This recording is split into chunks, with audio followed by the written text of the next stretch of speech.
to tell the speaker and the president pro tem, they actually tell, like I said, this Gang of Eight, which is actually a larger group of congressional leadership. Do we know if that notice has been given to the Gang of Eight yet? I believe it has. Just the media is just not reporting on it a lot. I mean, that would help. That would help the president's situation if notice has been given to the Gang of Eight. It would be helpful to know if there's some. That's an important context that's missing, TC. That I feel like is very crucial in bringing to Americans' knowledge. Like, I yes, can lend some insight into this discussion. Yeah, let's go. Let's get Anson in here. By the way, it's good to see some of you folks here. TC, what's happening, brother? Hey, that's actually a really good picture. Is that family? You got that? That's my wife. Yes. Awesome, man. You look very happy, and so and I like to see the changes that I feel like I'm a softer, gentler person, and I feel like you've kind of changed some of your positions over time. And so, anyways, welcome. Yeah. But I want to get to Anson because Anson's got a lot of knowledge. For those of you that don't know Anson, let me go ahead and refollow him with my new account.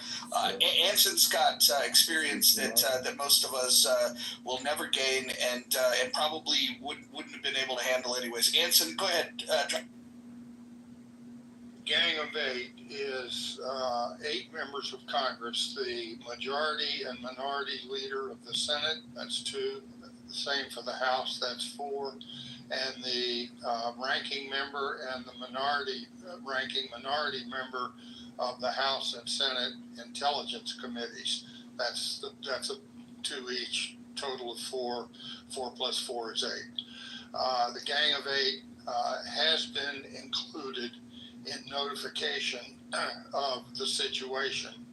The news report that I've been watching on Fox says that just before he authorized the attack, or probably when the planes were in the air en route, that Trump, quote, notified Congress. Now, I don't know what that means exactly, but the bottom line is that there was very little, if any, advice, much less consent, sought in the Congress by the Trump administration over the last several weeks, particularly the last 2 weeks when the question of using U.S.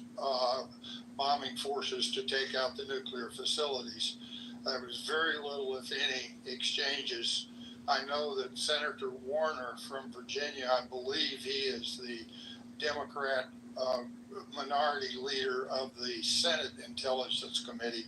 He specifically was quoted in the press not very long ago that he had not been told anything and nobody had sought his advice, consent, or there's been essentially no communication. So I think it's safe to say that the president and his administration did not make any effort whatsoever to engage Congress seeking their opinion on things. As far as the decision to bomb, that's one thing. But for the last 2 weeks, there has been a lot of debate as to just how far along Iran was in actually having a weapon that they could put on a warhead or an airplane and deliver it to whatever target was in range. And we all know that Tulsi Gabbard basically said they were more than 3 years away, and Trump didn't like that. The Israelis were saying that they were days, if not weeks, or weeks, if not days away from actually having a nuclear weapon. That is a subject that could have been, and in my opinion, should have been thoroughly aired, including holding hearings, all of which would have been very highly classified, but of course subject to leaks.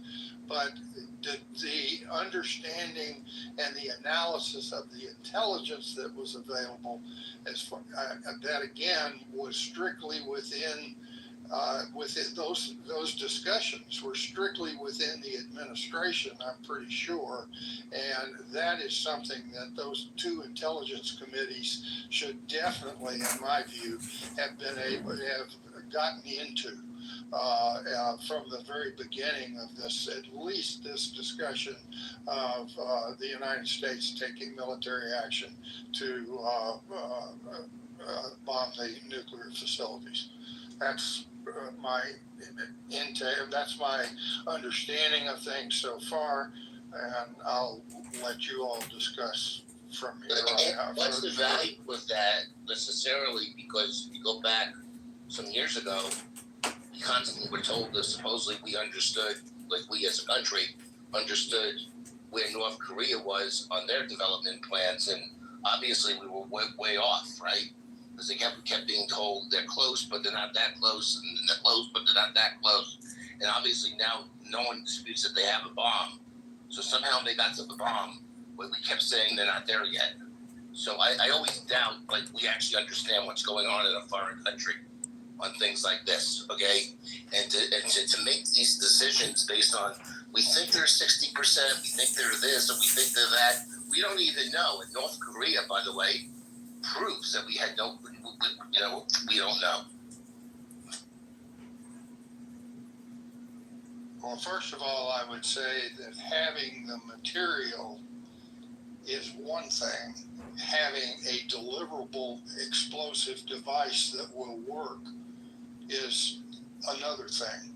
I don't think there's any debate that Iran has 60 up to 60% enriched uranium-235 or uranium-235, and I think the number is either 900. I think it's 900 pounds, which is more than enough for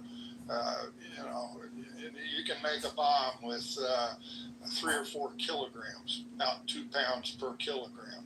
So they've got plenty of material that it wouldn't take long to put it through the centrifuges to get it up to 90%. And I think all that information is coming from the IAEA, the UN inspectors, as to the amount and the level of enrichment.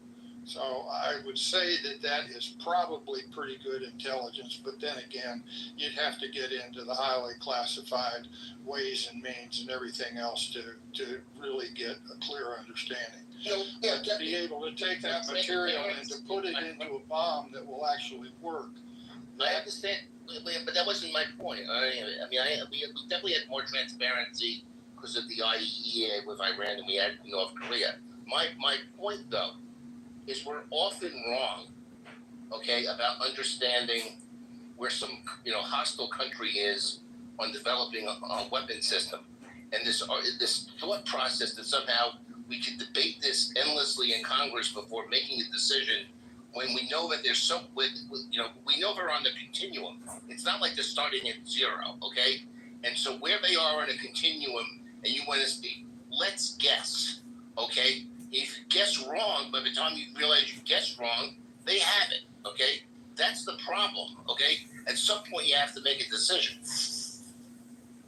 I agree with that, but let me, and I am not advocating in any way that we have a full and open debate in Congress ad infinitum as to the pros and cons of this information. But the way the system is supposed to work, and it doesn't work very well, but the way the system is supposed to work is when intelligence and I'm not talking about the decision to bomb. I'm talking about the confusion in the intelligence as to whether or not it's right, wrong, or somewhere in between. That the process is supposed to be the intelligence agencies are doing their thing, and the national security operation within the administration, which is Defense, State, and the National Security Council, and all those staffs, they take that intelligence information and distill it. Well, the congressional element of that is supposed to be, and in my view should be, the House and Senate Intelligence Committees, so that Congress gets into the the evaluation of the intelligence early on. And I don't think that happened this time. And my point is, it should happen. But I'm not in any way suggesting that every member of Congress